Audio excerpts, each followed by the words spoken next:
Electric cars are great. They've got plenty of torque, they're quiet, and they require far less maintenance than their gasoline-powered siblings. But they have one Achilles heel. They're not so great when it comes to quick refueling. It's the number one reason I hear when people say they don't want to buy an electric car. And while automakers do now offer rapid charging for their cars, it's still considered too slow by many car buyers who want a refueling experience that's as fast as a petrol station. Which is why I'm often asked by people about battery swapping. The idea that you could just drive into a service area and exchange your car's depleted battery for a fully charged one, getting back on the road as quickly as possible. Usually when someone brings up battery swapping, they've heard of Tesla's pilot battery swap stations in California, the now bankrupt Better Place battery swap company in Israel, or some other prototype they've seen online. Sometimes they're completely unaware of any pre-existing battery swap programs and are convinced they've just thought of the holy grail of EV operation. But they all ask the same thing: why hasn't battery swapping caught on yet? While battery swapping is a great idea on paper, it presents lots of technical challenges in the real world. Not only do you have to make sure that the car and the battery pack are properly lined up to avoid damage to either, but you also have to ensure that the car is completely immobilized during the process and the battery pack is properly mechanically and electrically isolated. It's one of the reasons why both Tesla and Better Place battery swap stations had such a high level of autonomy. And that's before you even deal with the post-swap chain that deals with battery recharging, conditioning and inventorying.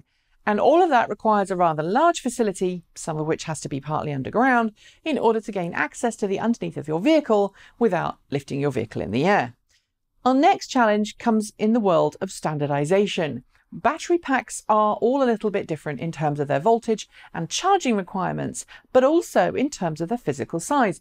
In order for a battery swapping program to truly take off, it would either have to offer battery swapping for every car out there, and thus stock every conceivable battery pack in use, or it would have to require that all automakers agree on one specific standard battery pack design.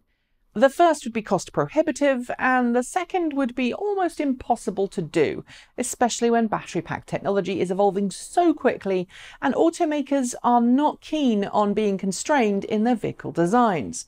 Next up, there's cost. In order to build a reliable network of battery swap stations, you'd need a sizable number of swap stations along every major route. Not only do they take up more space than rapid chargers, but they'd require more capital to build and operate.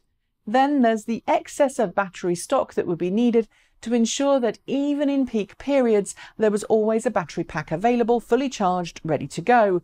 In extreme cases, battery stock may even need to be shifted between quiet and busy locations, further increasing cost.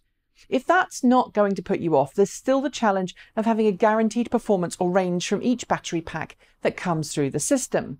Better Place got around this by selling its cars to customers and then charging them a monthly rental fee for the battery packs they used. And since everyone swapped battery packs, it wasn't so hard to guarantee battery performance and range. But with different packs and different use cycles, guaranteeing a specific range per charge is much harder. As battery packs age, we may notice the gradual drop in range. But if we have a nearly new battery pack and drop in a not so new battery pack, we would instantly notice it and have a problem. And of course, if we're going to promise a particular range or performance, the chances are battery packs would need to be retired far sooner than they would in, say, a privately owned and operated car.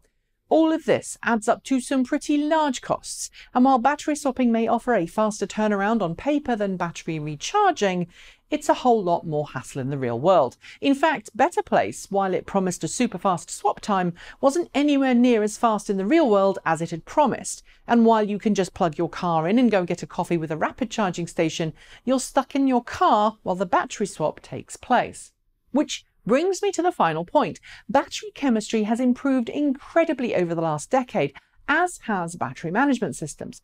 With proper thermal management, it's possible to rapid charge an electric car battery pack a meaningful amount in the time it takes you to visit the bathroom, grab a coffee, and then head back to your car. Have I ever seen battery swapping work in the real world really well? Yes. The Greenway battery swap system in Bratislava, Slovakia. Completely manual in operation, the battery swap system was designed for commercial vehicles and thus required the driver to operate the battery swap procedure themselves.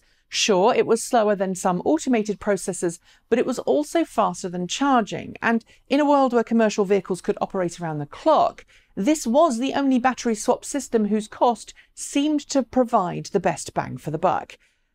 That's it. Thanks for joining me, and see you next time.